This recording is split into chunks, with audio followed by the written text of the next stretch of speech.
We are live. Welcome to Show Me Your Pick. It is 4:04 p.m. July 4th, 2020, Independence Day. Hope everybody's doing good. Happy Independence Day. We got a good show on tap for you today. Got some Zztop stuff to show you and to talk about. Got some trivia. I got a guitar pick I'm going to give away a little later. So, got my co host standing by. Let's bring him in. Ladies and gentlemen, the legendary rock journalist Steve Rosen.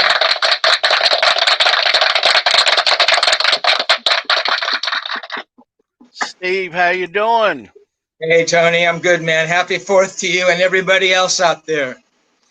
Yeah, you too. How's your week going? Oh, it's been good. I'm in the midst of acquiring a monstrously huge collection of backstage passes, untorn ticket stubs, some really cool old rock and roll posters. So I'm just kind of getting ready for that. I've been, trying to organize and finding places where I can store that stuff. There's a minimal count of these backstage passes. I mean, really, there's probably like 100,000 backstage passes. Wow. So, my place isn't that big, so I'm trying to figure out, where I'm going to warehouse that stuff and how do I sort that. But that stuff should probably be here in the next week or so. Yeah. But that's all fun stuff, man. That's anticipation, which is, sometimes the best part of getting stuff, right? It's that moment before you have it in your hands and thinking about it, and, all that good stuff. So yeah, man, good week. Starting to get hot out here. I'm in the Hollywood Hills, and you can tell it's kind of turning summer when it kind of stays hot all night. You wake up in the morning, it's already hot, So summer's upon us. Yeah, it's been mid 90s here in North Carolina all week.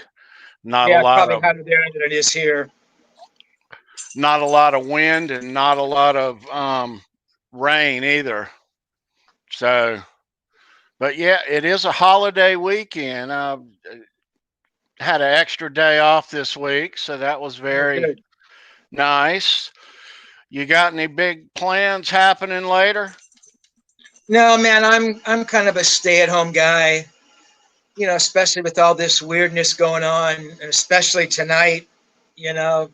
You and I were talking earlier, people have been shooting off fireworks. That seems to be like the new hip thing to do, buying these illegal fireworks and shooting these things off, which is just a stupid thing to do, man. A lot of these illegal fireworks, man, they're not real safe, and you hear about people getting burned and that kind of stuff. I hate to be a downer, but shooting off fireworks is not a smart thing. I live in a brush area.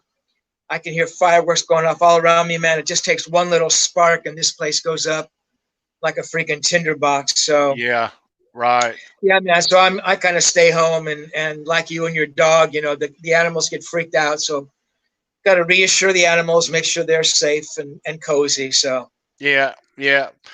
We are most fireworks shows are canceled in this COVID, but here in Roxborough, now I live in a little town just north of Raleigh, Durham, and our fireworks show each year is in one of the high school at the football field. But the thing is, most people just line our main drag near the high school and the businesses and the restaurants and watch the fireworks there. So that's how we do it. We Yeah. tailgate each year, but what they're going to do in lieu of how it is up here, they're still going to have the fireworks, but just not let anybody in the stadium. Yeah. So yeah, I've got some steaks marinating now, and my kids and grandkids will be over later, and then we'll march uptown about 9 o'clock, and you know, um, so it's not going to rain here tonight. It's rained the No, I past got couple of years on us it. on the 4th, Yeah, which man, is a that sounds good. bummer. Yeah, but yeah, no rain here this year. So, yeah.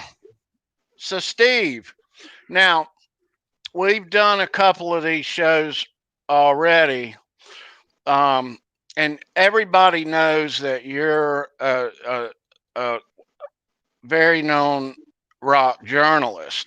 Now, one thing we haven't talked a lot about is you're the author of a number of books also.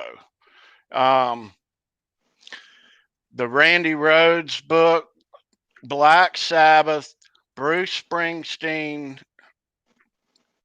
Prince, um, Bad Company, and what's the other one I'm missing? Uh, Jeff Beck, Jeff Beck. and I wrote a little. It was like a children's book. It was like a children's book on rock, which was actually a very fun book to do.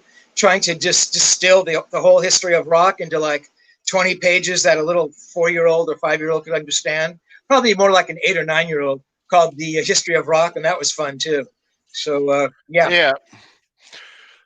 Steve, I want to get into these books, but let's recognize a couple of our buddies who have joined us. Metal Soda, Dogpa is here, Ian Luckett, who was our trivia winner last week.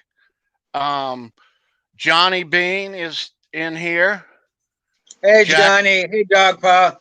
Hey Sandra. Jack the Rabbit is in here. Amy Montana is here. Hello, Amy. Nice to see you, sweetie.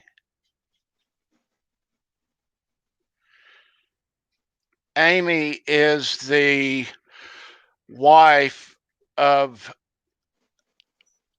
the guitar player in my old band, Really? who passed away 9 years ago. And Amy lives near me, and we still hang out and have coffee and go to concerts. And yeah, I love Amy. Nice. Metalhead Hippie is here. Let's see here. Ian Luckett, our Englishman, is here.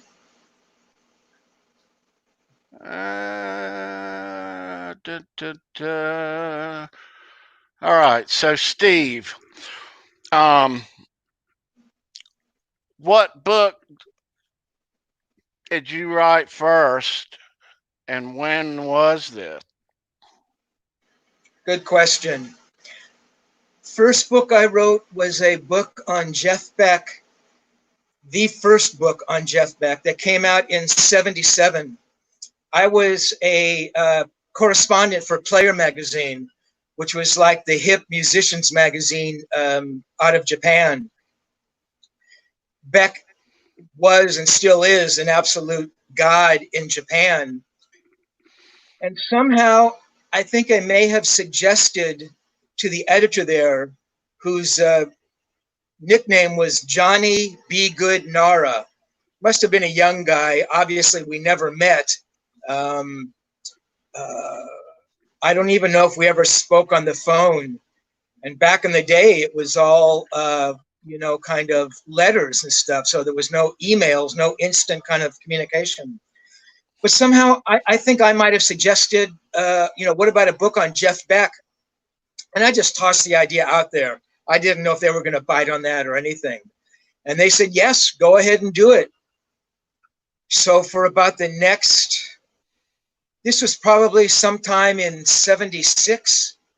The book came out in 77, mid 77, I believe. And it only came out in Japan. It was only published in Japan. I think they published 5,000 copies. Now, if you'll excuse me for a minute here. This is what the book looked like. It's kind of an oversized.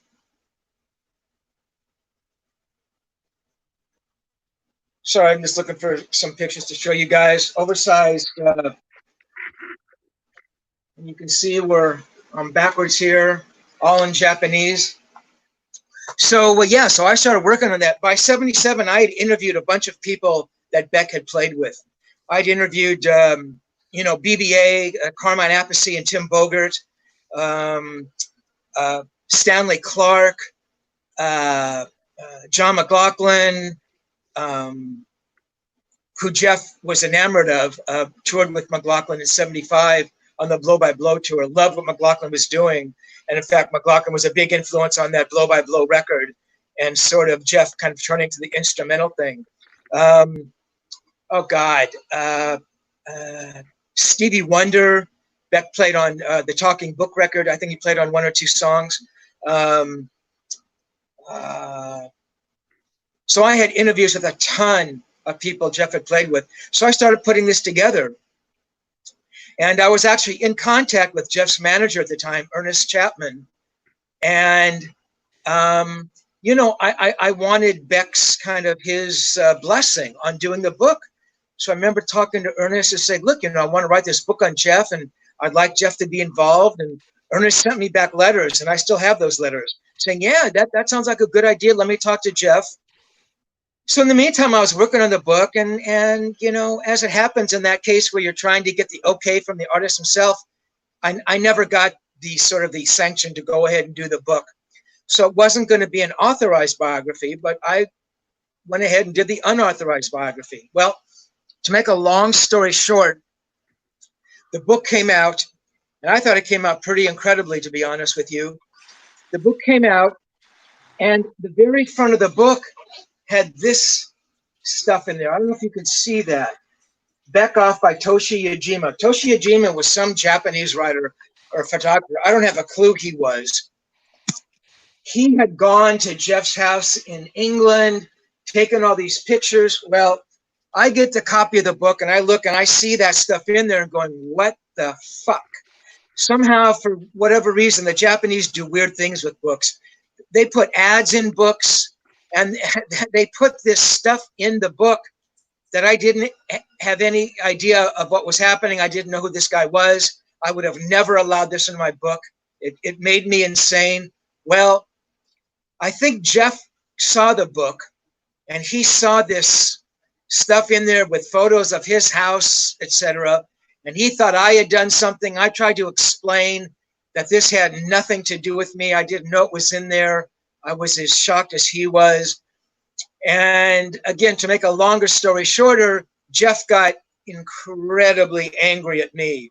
I tried to explain myself. I wrote letters. I tried to reach out to the manager, and Jeff didn't want anything to do with it. The weird thing is, I would still do an interview with Jeff about 2 years later. And while Jeff seemed a little angry, the interview was actually pretty incredible. It was for a cover story in a local regional paper we had here called BAM, Bay Area Music. So in any event, yeah, the best laid plans of mice and men. I mean, basically the whole book is me talking about how amazing Jeff was, and all these incredible musicians talking about playing with Jeff and Jeff playing on their records. And to be honest, there have been a lot of books that come out on Jeff since then, and I don't think one of them, honestly, was as good as my book, the Beck book. I'm not saying the writing was incredible. I was still trying to feel my way in 77 as a journalist, But in terms of the interviews that I had done with Jeff, I had done 2 interviews with him by that time. You know, I had all these other interviews. None of these other books ever had, I don't even think they ever even interviewed Jeff. They were books about Jeff Beck without interviewing the artist himself, which to me seems just a little strange. Anyway, that was my first book, the Jeff Beck book. Yeah. Which book was next, Steve? I think it was, I think it was my book on Free and Bad Company. Those of you who tuned in last week had probably heard my story about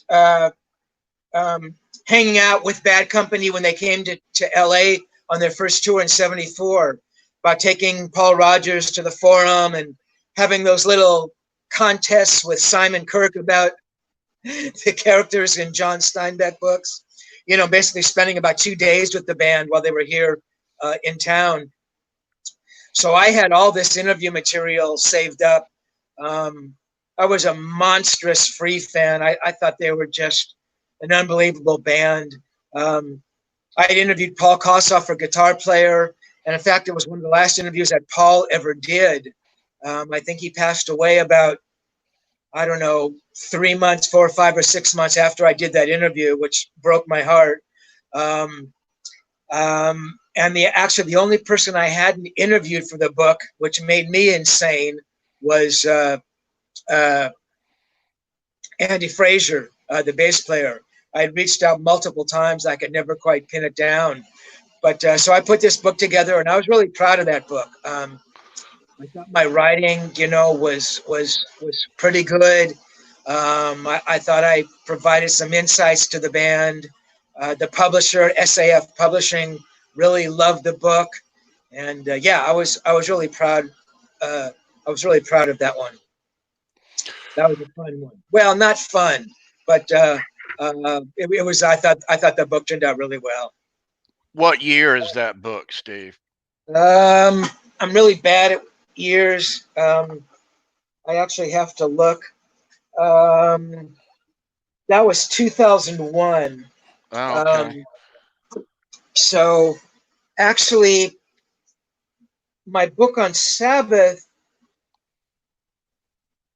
actually may have, I'm sorry, I made a mistake. The Free Badco book was my 3rd book. This book on Black Sabbath was a 2nd book, which came out in '96, which actually went into a 2nd printing, which was pretty fun. I mean, you know, having a book go into a 1st printing is pretty amazing, much less a 2nd printing. Plus, the book was actually translated into French. That's Ozzy on the cover, though it doesn't look anything like him. So any of my French-speaking reading fans out there, book in French, which was merveilleux. So yeah, so the Sabbath book is in '96. And again, I had spent a fair amount of time with Sabbath. I interviewed them for the first time back in '74. I think I might have talked about some of these in our 1st or 2nd session here.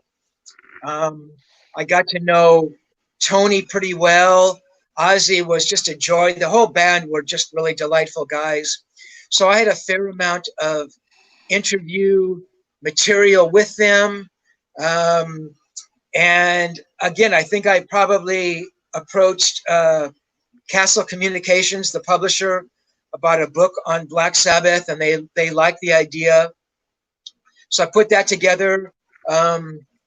I actually got, and I'm trying to find it here, I actually got Ozzy to write the little foreword, which is pretty freaking cool. Yeah, I was really happy with that book. Little anecdotal side note here. I was interviewing Zakk Wylde years ago, and we're talking, and he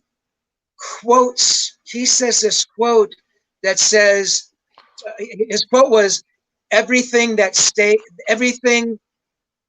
everything deranged stays the same.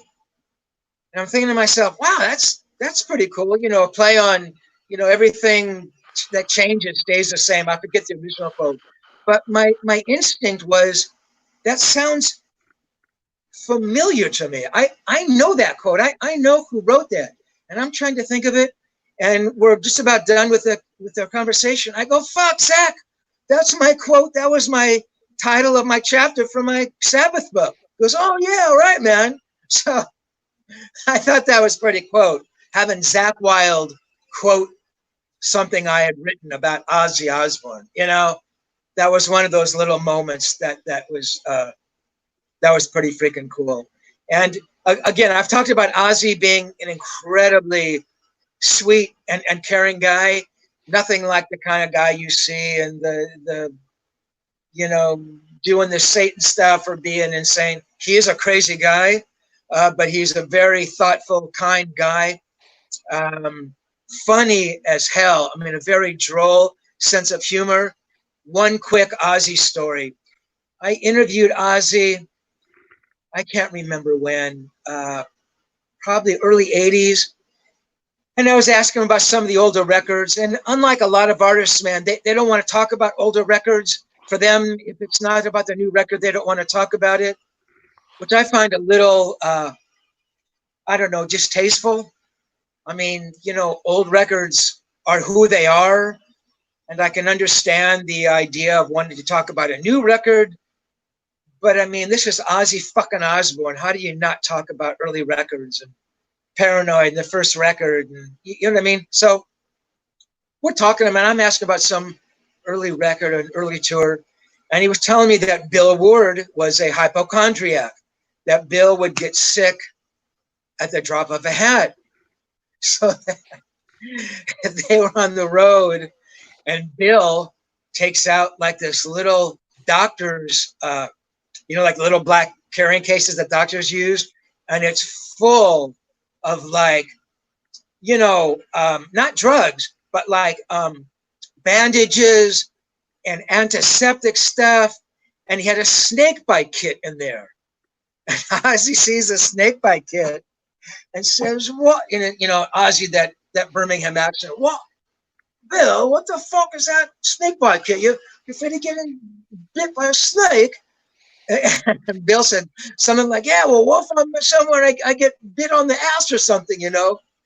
And Ozzy said, and maybe it's not as funny in translation, but Ozzy said, well, you better fucking not get it because I'm not sure as hell I'm going to suck the venom out. Anyway, it was a pretty fucking funny story. But very funny guys. And, you know, Ozzy willing to do the foreword was pretty cool. So, yeah, so that was my third book. Which book came next, Steve? Actually, I'm sorry. I'm getting my chronologies all wrong, which I always do. I actually did a couple of books, and I just talked about people writing books and never having interviewed the artist, which I find distasteful. Well, somehow I was approached to write two books. One on Bruce Springsteen, and these came out in the mid-90s, so this might have actually come out before the Sabbath book, and one on Prince. Well, I had never interviewed either of them, but they wanted books on these two artists, and somehow they knew about me.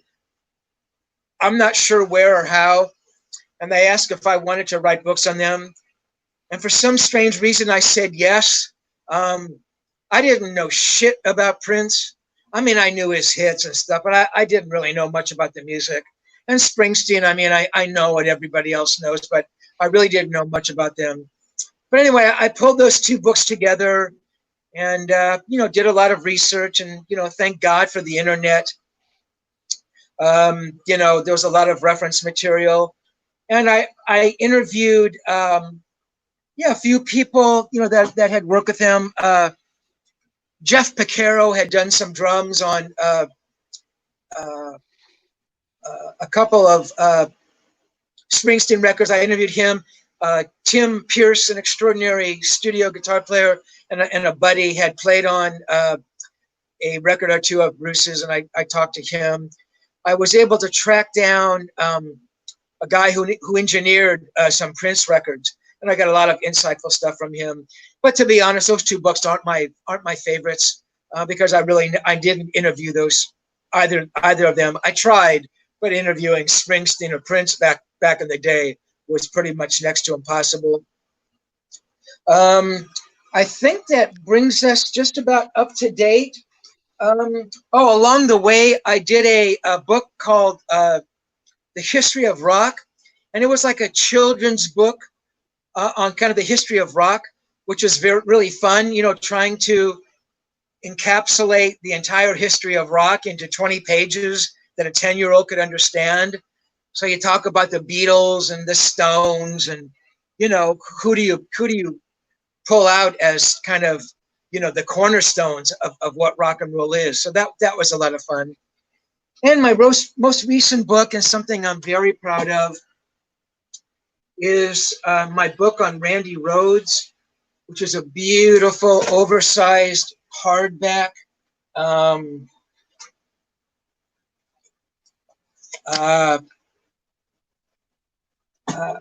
mean, really tremendous book.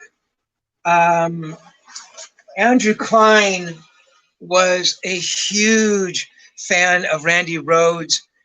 Andy took guitar lessons from Randy. I mean, Randy loved Andy loved Randy like nobody else did. And I'm jumping subjects briefly here. In one of our earlier conversations, I talked about Ken Sharp, the writer for Kiss. Well, Ken had been approached by Andrew to write this book on Randy Rhoads. Ken didn't want to do it; it was too busy, and he reached out to me. I met with Andrew, and again, my first instinct was, because I hadn't interviewed Randy, was to kind of pass on it. I talked to Andrew, and I realized, what this meant to him, and I thought, okay, I will do this. Andrew had already sort of put together some rough material. He had put together some rough ideas, which was actually very helpful to me. And so I sat down and kind of rearranged and, did my thing to it. And the book came out, and I thought it was extraordinary. Andrew drew together all of these unbelievable graphics and the quality of the newspaper, of the paper. I mean, the ink, everything was just, every page, it was unbelievable. I think the book was only selling for like $75. Honestly, I think that's about what it cost Andrew to print these things. There was only 2,000 copies made. Unfortunately, what happened was the Rhoads family saw this. They knew it was coming. They saw it, and they put Andrew through 7 circles of hell. They sued him. They said he had no right to do the book. They'd never given their blessings. All kinds of machinations went on. I had to actually show up at an arbitration. It was horrendous, and they totally screwed the sales for the book. Guitar World was going to serialize the book, and they backed out because the Rhoads family was going to come after them. I think the Rhoads family was incensed because they realized what a beautiful book it was, and they always had visions of doing the book themselves. Andrew even reached out and was willing to share the book with them, put their name on there as, the co-writers, which I was totally up for. The book could have been amazing. It's an unbelievable tribute to Randy. There's never been anything like it. So yeah, that was a little heartbreaking. We did have a book signing, which is one of the things on my bucket list at Book Soup, which is a pretty famous bookstore here on the Sunset Strip. That was pretty incredible. That was a real fun day, and I got to sign books. So that's kind of the history of me as a book author. I did want to say one thing. Writing books is an entirely different beast than writing articles. Writing articles, maybe takes a week. A long article might be 4,000 or 5,000 books.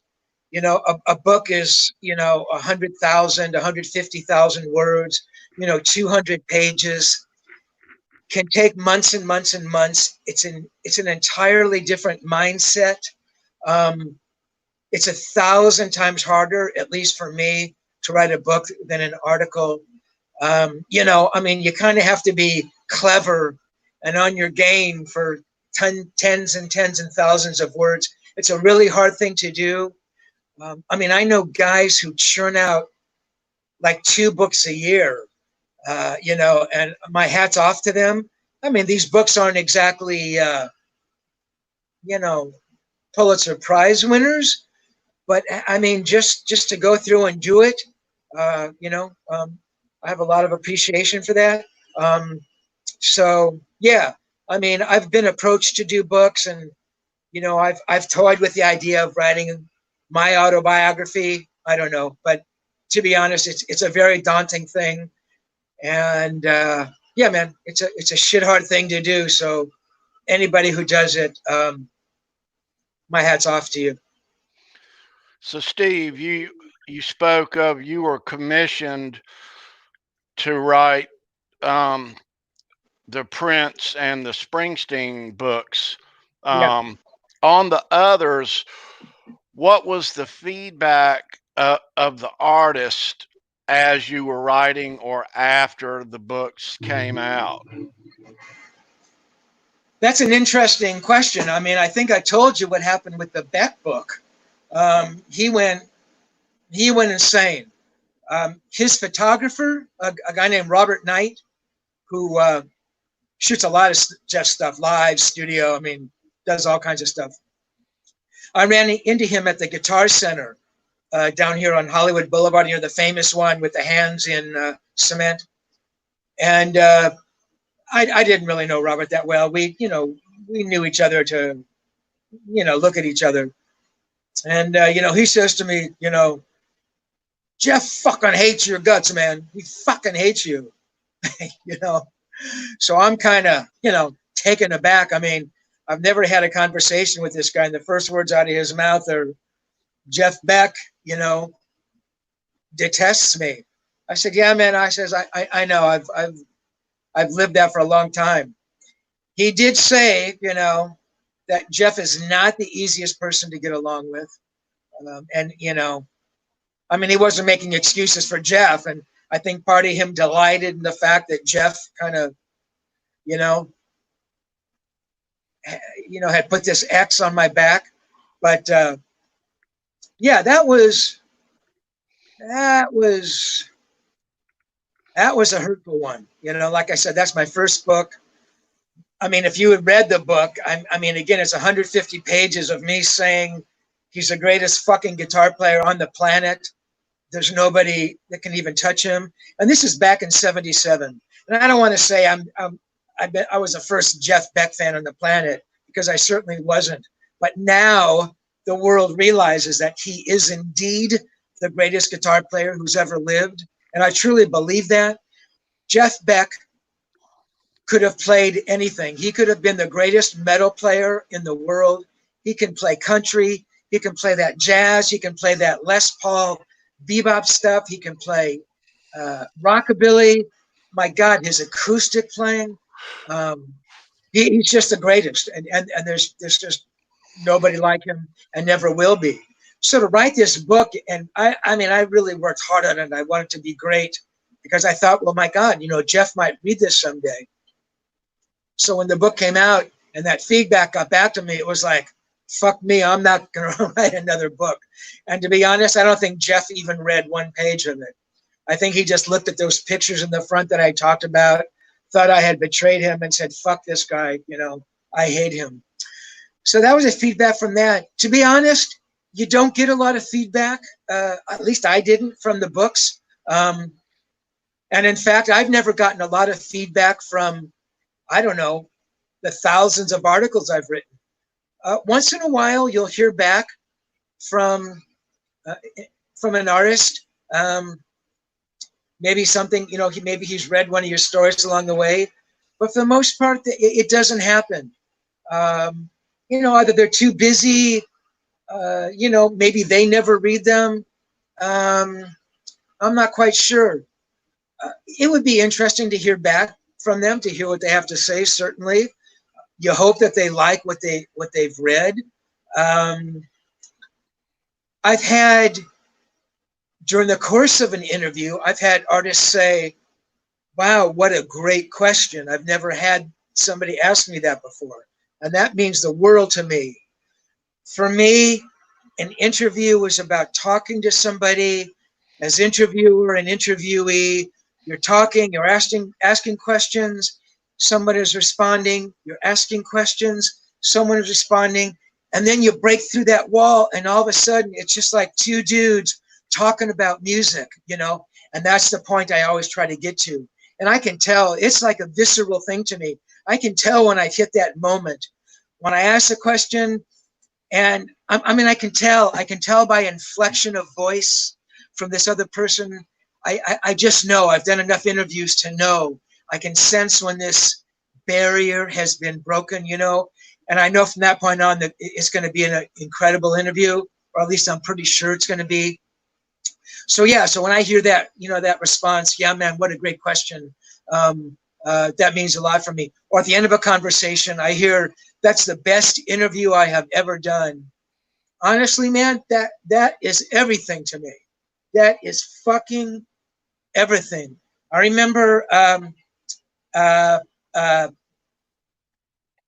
I forget his name, Puddle of Mud, the main singer, guitar player, said when we got done, that's the best interview I ever did. I remember interviewing David Crosby from the Byrds. This is, fairly recently, not back in the day. And I was a huge Byrds fan. And again, side note here, you have to understand that I'm a fan of all of these guys. Nobody loved the Byrds more than I did. So for me to try to not geek out on these guys and be a nerd and say, oh man, what was it like recording Turn, Turn, Turn, and all that stuff, that's a hard thing for me to do. So that being said, I got done with the conversation and David Crosby says, man, that was a really good interview. It's like, holy fuck, David Crosby telling me that was a really good interview. That means more to me than anything. So yeah, so you don't get a lot of response from artists, but when you do and you hear comments like that, it makes it all worthwhile. And honestly, to me, it's all about what readers think of my stories. At the end of the day, that's who you're writing for. And I've always looked at my interviews as if I was a fan. So I'm thinking, well, shit, man, I'm a fan and I have a chance to sit there with Billy Gibbons. What do I want to know? I mean, what does a fan want to know? I mean, what do they really want to know? Other than the obvious stuff, why did you grow a beard? I mean, other than kind of, the surface stuff, what do they want to know? And that's what I try and do, man. I try to talk to the artists about that, man, and bring that out. And I try to allow the fan and the reader to be a fly on the wall, like somebody's standing over my shoulder and they're right there with me. And, what's the next question? What do they want to know, man? What do they want to know about Billy's guitars and his guitar playing? And what do they want to know about, playing with Jimi Hendrix and all that stuff? So, yeah, man, long answer to your short question. That's what's important to me, at the end of the day. Right. So, Steve, these books, how do we get our hands on these?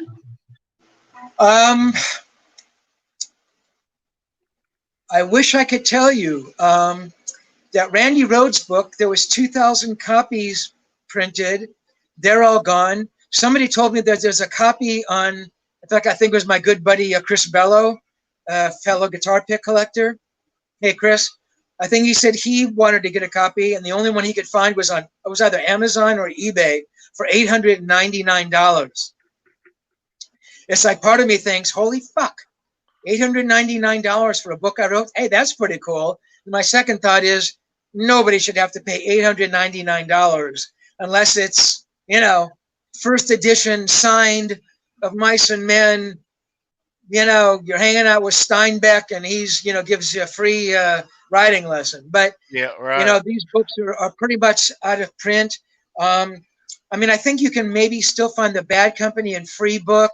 And I think maybe the Sabbath books are still around. You know, I don't know, man, for 50 or 75 books on Amazon, eBay, to look around. I actually just ordered a copy of that, The History of Rock, that kid's book, because I didn't have a copy.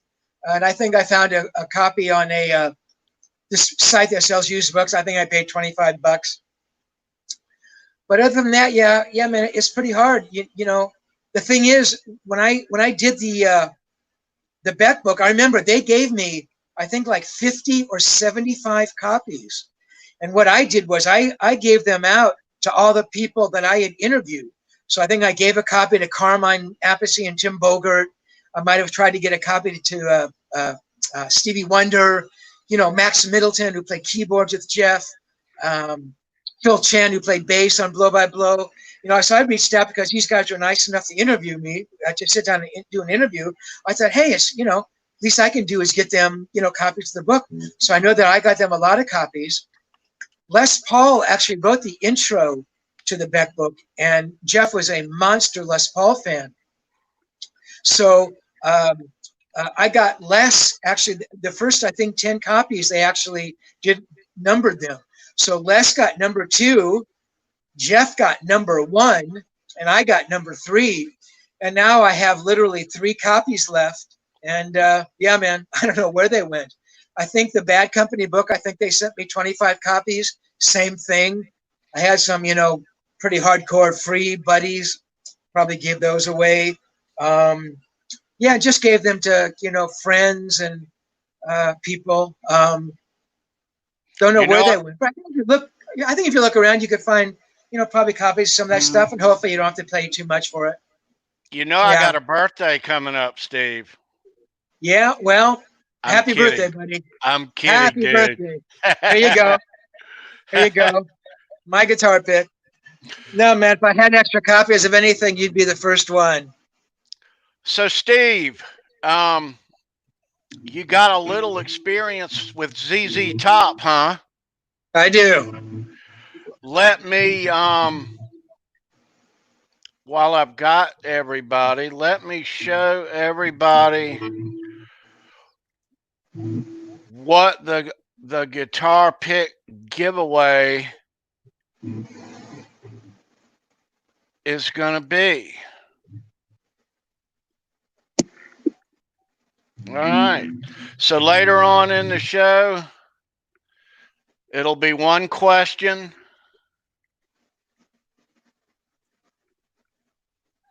Let me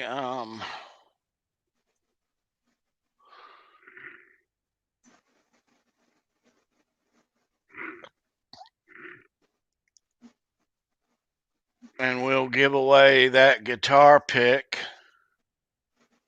right there. Yeah. Nice guitar pick.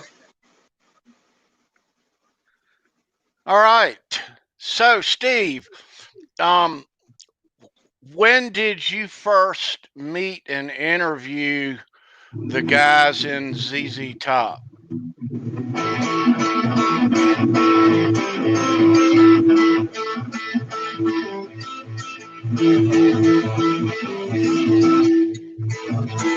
Got to get everybody in the mood here, right? That's right. There you go. Zztop was another band. The first time I interviewed them was for the Free Press, the LA Free Press. I think I may have talked about that in one of our previous sessions. And I know I preface a lot of these stories for the Free Press as bands that I wasn't really fond of. I was never, I hate to say it, I was never a big Zztop fan on those first records. I thought, you know, again, yeah, they're a good Southern blues that blues Southern shuffle thing, you know, but I just didn't quite get it. Anyway, the first interview with the band was at the Continental Hyatt House, the famous Wright House on the Sunset Strip. And from the moment I walked in the door, you know, I just thought, wow, these guys are the freaking coolest. They all stand up and they walk over, and it's the three of them, you know. So this is probably first or second record, Tres Amigos, somewhere in there. I don't know what we're talking about, 73, 74. All you guys out there, you probably know better than I do. So we sit down, and they are just, they're just great. Billy is the funniest guy. He's so fucking smart. He knows so much about guitar and blues. He's a freaking riot, man. He's got that Southern charm. I love these guys. They were just great. And I just think that Billy and I just had this, you know, again, not trying to sound spiritual or, you know, hokey or something, man, but we had like a little connection. I mean, I think Billy liked me for whatever reason, I don't know, but I think he did. And sort of that little connection thing lasted. I would interview Billy again, probably sometime in the mid 70s there. Probably several times, actually. Then in 86, and I can't remember, that's a cool pick. I can't remember if I approached Guitar World, I'm sure I did, about doing a story with Billy Gibbons. And by then, I kind of had a history with Billy. Not to say that other writers hadn't interviewed Billy Gibbons, but I mean, I had interviewed Billy a fair amount. So Guitar World said yes, they want the story. And I think 86 was the Eliminator record or Afterburner. Again, everybody out there knows more than I do. But it was right around there. So they were huge, you know, but Billy was the same guy. He was just unbelievable. So I sat down to write the story. And I have to tell you, what happens with me with a story that, I mean, I really care about, and I care about all the stories I write. But like anything else, you know, there's going to be stories you care about more than others. There are going to be bands that you like more than others. There are going to be bands that, you know, resonate with you more than others. Well, I mean, by then I was a major Zztop fan. I mean, I really had monster respect for Billy, you know, and mad respect for the band. And I wanted to write an amazing story. And what happens is that thing kind of turns on its head. So you sit down, and I'm at the typewriter, and this is before the computer. So I'm at a typewriter, and I'm trying to write, and I'm writing an intro, and that sucks. And I write another intro, and that's shit. And I can't even find the first line because I'm so preoccupied with the thought of how perfect I want this to be. And no story is ever perfect, you know. But I wanted it to be a great story. And again, so it backfires. So the more you try, the less success you have, right? Rather than letting a thing come to you and just approaching it naturally and just do what you do. And so I was terrified, thinking, oh my God, I can't write this story. And on top of that, you want to do justice to the artist, you know, to the guy, to Billy fucking Gibbons, to the Reverend Billy G. I mean, he was an icon. I wanted this story to be exceptional, and I couldn't write it. Everything I wrote was horrible. I ended up writing something which I thought was okay. I handed in, you know, I sent it in to Guitar World, and they fucking hate it. So, I mean, I have to tell you, by then I'd been writing for Guitar World for several years. I had done, my God, I think I'd done 3 of the Van Halen cover stories. I did, what else was in there?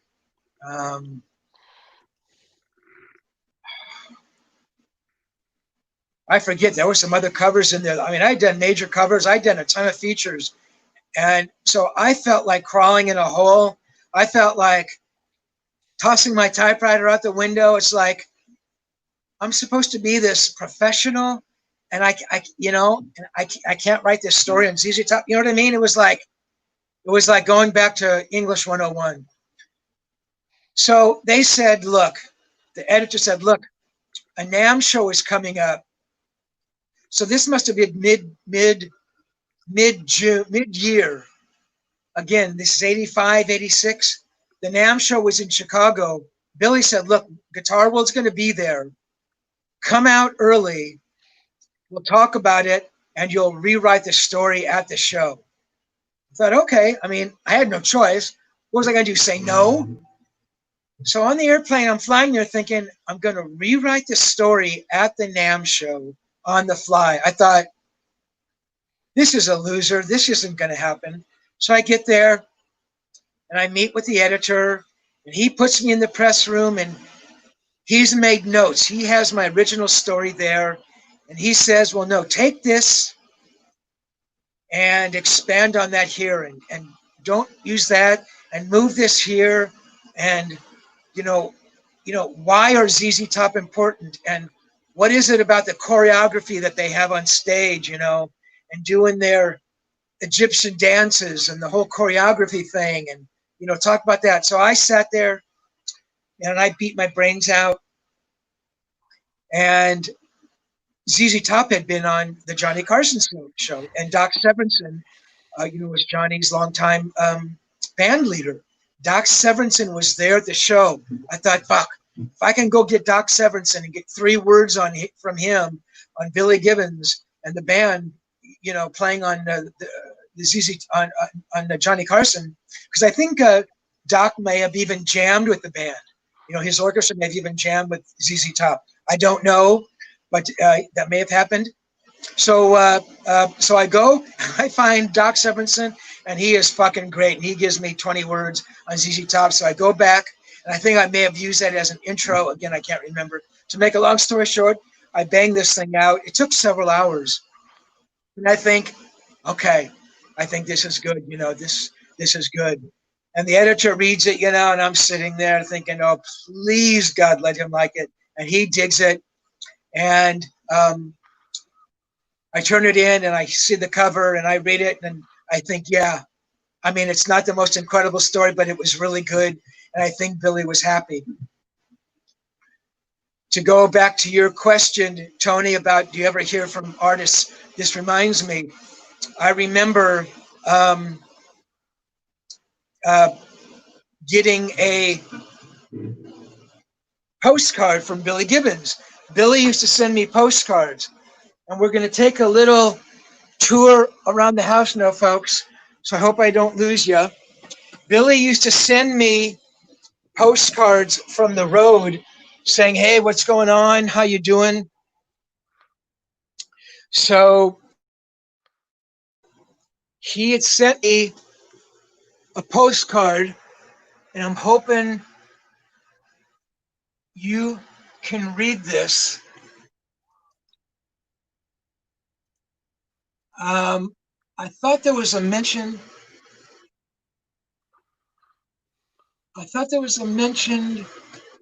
About the GW story in there. Maybe I'm wrong. But anyway, that's a postcard. Hopefully you can read that he sent me. Oh, there it is. I don't know if you can see it. GW is 2. And then what the word you don't see is cool. So Billy used to send me these postcards. And that's an early shot of Billy and I. And that's Norm Winter on the right here. I don't know who the girl is. I think a publicist. Norm Winter was ZZ Top's publicist. Here's a ZZ Top press pass. Hopefully you can see that, guys. So Billy loved that story. anecdotally connecting here is Billy had a house in Santa Fe, New Mexico. I was seeing a girl from Santa Fe at the time, and Billy said, yeah, man, the house always goes empty. So how I did this, I don't know. I worked up the balls, said, hey, Billy, do you think I could maybe stay there? You know, my girlfriend lives there. And he says, yeah, sure, man, you can stay. So Billy Gibbons let me stay at his sort of his little vacation home in Santa Fe, New Mexico. And it was just the coolest freaking house. And I mean, there was no, you know, there's nothing in it. It was, you know, Billy used to, I think he may have, you know, even leased it out at some points. But I'm looking on the table, and there on the table is my GW, is the Guitar World issue. And I don't know if I can reach up because this is high up on a wall, but sorry about that. But I'm hoping you can see that. That's the GW cover story, and that's the issue that was on the was on his table. And again, that's another one of those moments. You know, I talked about those moments. Riding with Paul Rogers in a car, taking him to go see Elvis Presley. Well, being at Billy Gibbons' house and seeing my Guitar World cover story on his table in his home. I mean, that's special. Need to back up just a little bit here. One of the times I'd interviewed Billy, they were staying at the Beverly Hills Hotel. The Beverly Hills Hotel is the famous huge pink hotel on Sunset Boulevard. That's the one that's on the cover of the Hotel California, the Eagles record. So they're staying there in one of these, you know, one of the bungalows. And Billy and I had a great conversation, and it's just so freaking cool. And somehow I find the courage, somehow that same courage it took for me to go ask Paul Rogers to go see Elvis.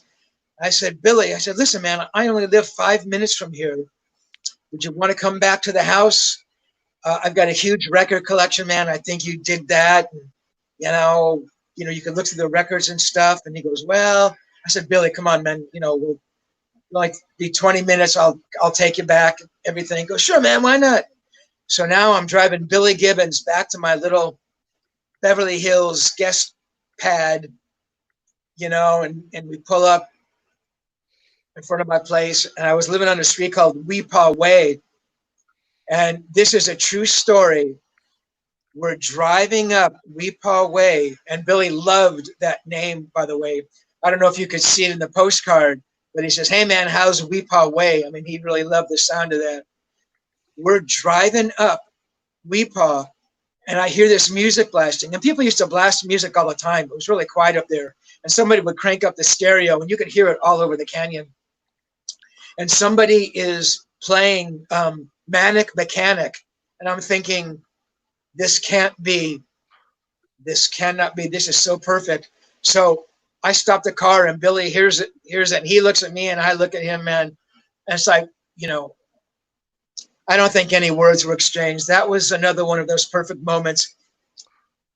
If I could have paid for that moment to happen, that was it. Thanks, Tony. Thanks, guys. That's very nice. So Billy comes in the house. By this time, I had been writing for several years. I was on all of the mailing lists for all the labels, all the record labels. So I had a monstrous collection because every new record that would come out was sent to me. Plus, I had a collection of my own that I bought before I started writing, probably hundreds and hundreds of records. So by then, I probably had 8,000 or 9,000 records. I mean, I had a fucking shitload of records. And Billy comes in, and he's blown away. So he's saying, hey, man, you got any Sir Douglas records? So I pull out a whole stack of Sir Douglas records. And, hey, man, you got any blues records or this and that? And I had just about everything, and he was blown away. So Billy's there, and we're hanging out, and I show him my guitars, and it's a great moment, you know, and the hills are quiet, and the sun is shining, and, you know, it is a sublime moment for me. So, you know, Billy's leaving. I go, Billy, you know, I want you to have these. He goes, no. I go, Billy, please, I'd be honored, you know. So I gave him a whole stack of records. And you know, man, that was just that for me. That was what it was all about. Um,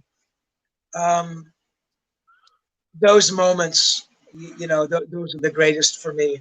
Um, and to this day, I mean, I still think we're friends.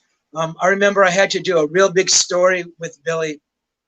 He spent 3 days on the phone with me, um, literally 3 days. I mean, about an hour and a half each day, you know, and I'd call him on his private line, and uh, you know, he'd find the time.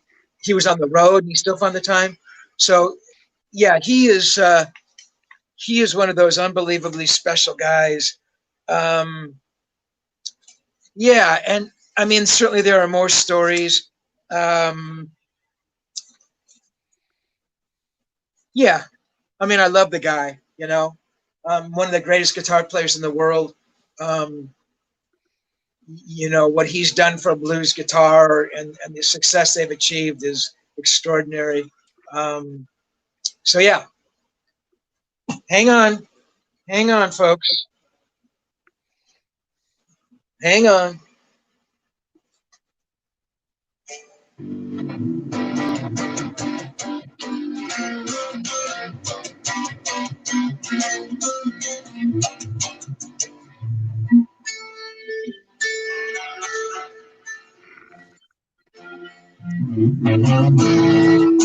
ZZ Top.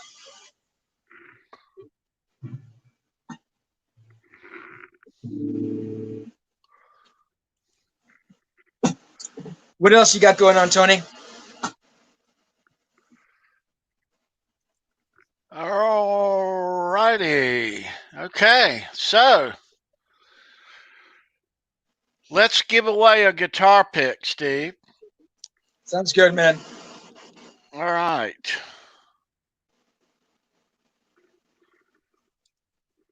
So let me cue this up.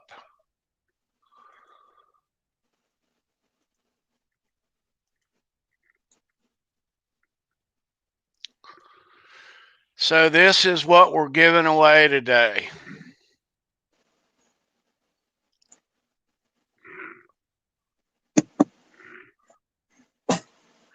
And I want to, this is from like 08 or 09, Steve. Am I correct on that? I think it's somewhere around there. Yeah. Okay. All right.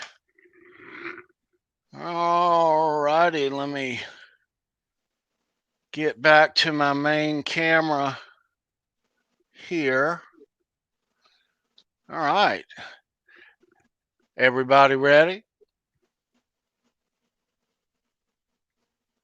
Let's go. All right. I'm going to put this question up on the screen when I ask it. It's a two-part question. Okay? It's kind of like last week's question. It's a two-part question. I need a name and a number on one line. The first one that I see in the chat is the winner. You'll go to my YouTube page, the About section at the bottom's the email address. Email me your name and address, and I will mail you this guitar pick out Monday morning. I will. Okay, so here we go. Little ZZ Top trivia. All right.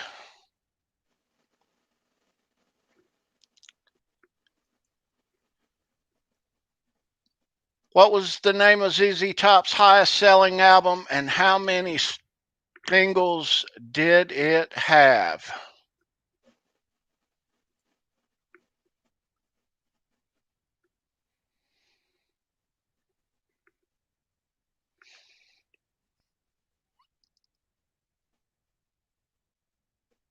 All right. While we're waiting here, Tony, Metal Soda had asked if Billy showed me any licks. He may have been holding the guitar at one point. I would have been embarrassed to even ask, my man. So, yeah.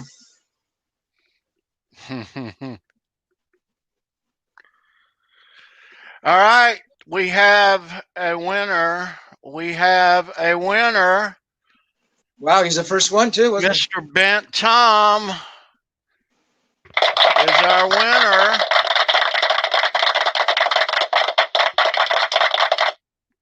Very nice, Tom. Okay. All right. All right. Let me.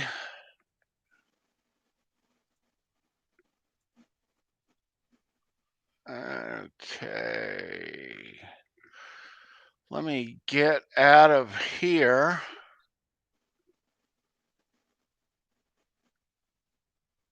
You see what Ben Tom said here? What did he say? Check it out. For all of her hard work moderating, he wants to give it to Sandra. Well, for all of her hard work.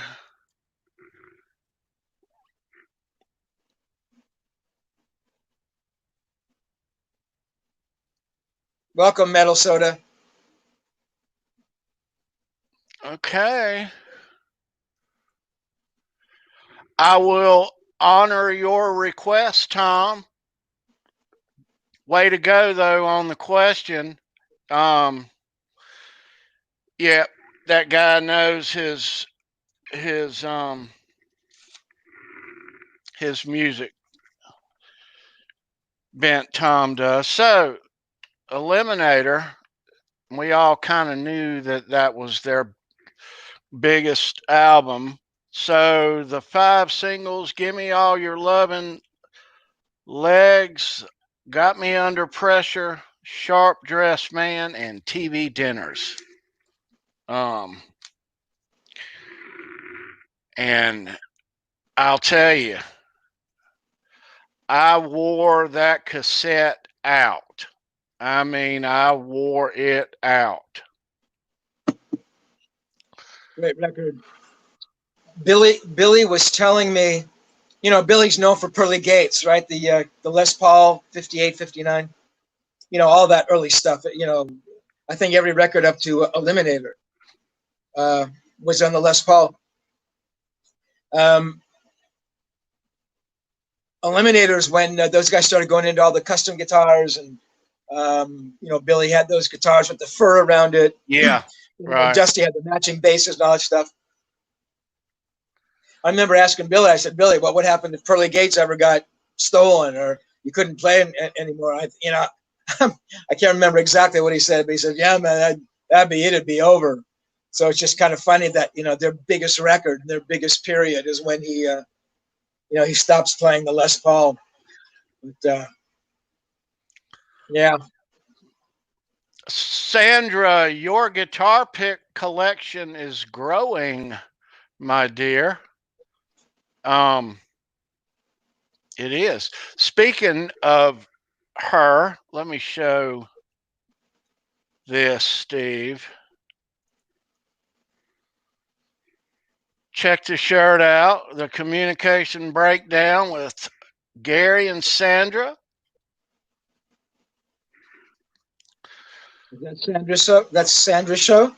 That is Sandra and Big G Gary's show. They are on every Saturday about an hour after us, 6 p.m. Central Time, 6 p.m. Have I got the times right? Gosh, Sandra, I'm so sorry. 6 Eastern Saturdays, the communication breakdown. But due to the holiday and her hubby's 11th anniversary, they're not going to have their show tonight. Which, happy anniversary, Sandra. Everybody wish her a happy anniversary. Her and her rock star husband, Ricky Stars, who you might want to go check his channel out also. and his band Nightmares End. He's a player. He can flat play. So, um, yeah. Yeah, happy anniversary. Sorry, Tony. Happy anniversary, Sandra. That's great. So let me show that one more time. Sandra, we appreciate all your hard work here at Show Me Your Pick. Much appreciated, my dear. So Steve, why don't we be bold and go ahead and let the cat out of the bag about next week's show? I'm excited already. I'm excited. So Why don't we? Let's give him a hint without telling him.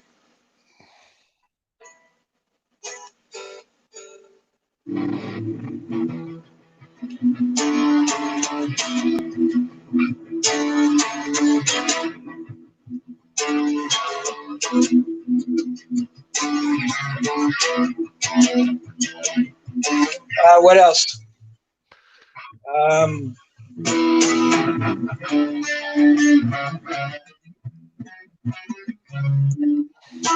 Can't remember the riff. I think they recognize it. Got it? So Steve, next week's show,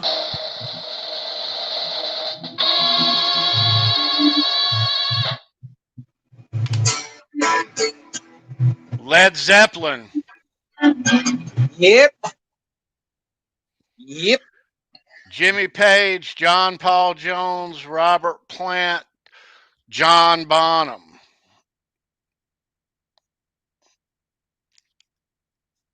Yeah, Zeppelin. Got one or two stories about them, let me tell you. I know you do. I know you do. Everybody in the chat, I appreciate you hanging out this afternoon. Happy 4th. Be safe if you go out. Watch the fireworks. A lot of you are musicians. Watch the fingers. Yeah. Be safe. Wear your mask. Don't drink and drive. And have a wonderful holiday weekend. We will catch you guys right back here next week at 4 p.m. Eastern with a Led Zeppelin edition of Show Me Your Pick. Everybody, have a great weekend. Nice to see you. Peace.